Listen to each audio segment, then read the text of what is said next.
Hello everyone, এখানে চমৎকার model বলা যাচ্ছে বাসগুলোর আপডেট সাথে জননী বাস বাস দেখানো হচ্ছে এক প্রকার নতুন এক বাস নিয়ে। বাসটির এভাবেই যুক্ত হতে চলল পরিবহনের বহরে। দেখতে পাচ্ছি কতটা লাক্সারিয়াসপূর্ণ নতুন কালার জননী এন্টারপ্রাইজ বাসটি।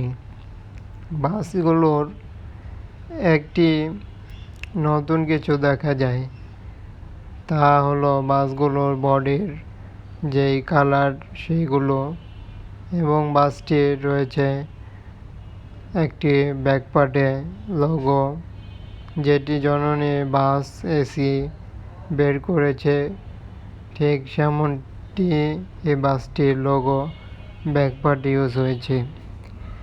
মূলত লেল্যান্ড ব্র্যান্ডের লোগো ইউজ হয়েছে এবং বাস হিসেবে বাসটির অনেকটা আপডেটের সাথেই দেখা যায়। যেমন বাসগুলোর হয়েছে এক প্রকার সম্পূর্ণ কাজ এখনও বাকি, তবে রঙের যে প্রক্রিয়া সেগুলো কিন্তু সম্পূর্ণ হয়েছে এবং ব্যানারও অ্যাপ্লাই হয়েছে। তবে আরও কিছু কাজ হলেই বাসগুলো প্রস্তুত, এবং যেই বাসের সাদা রঙের পেন্টিং করা হয়েছে তা কিন্তু বাসের সৌন্দর্যের ক্ষেত্রেও অনেকটা বৃদ্ধি করল, এবং বাসটি রিবডি হিসেবেও সম্পূর্ণ হতে পারে এবং নতুন হিসেবেও হতে পারে।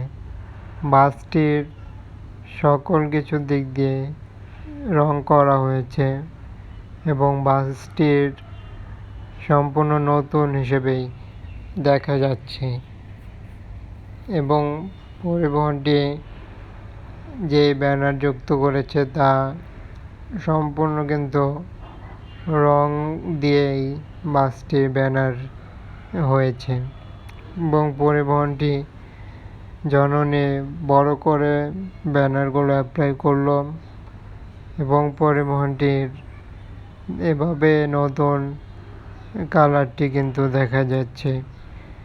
সকল কিছুই দেখানো ট্রাই করছি, তবে এখানে লেল্যান্ড হিসেবে বড় করে কিন্তু লোগো ইউজ করেছে, ব্যাক পার্টেও লোগো দিয়েছে। তবে বাসটির ব্যাক পার্টের লাইটিং যেই পার্ট তা সম্পূর্ণ আপডেট রকম দেওয়া হয়েছে, এবং ব্যাক পার্ট সহ বাসটি যে কালারগুলো হয়েছে তা বলা যায় এক নতুন কিছু নিয়ে এসেছে জননী এন্টারপ্রাইজ।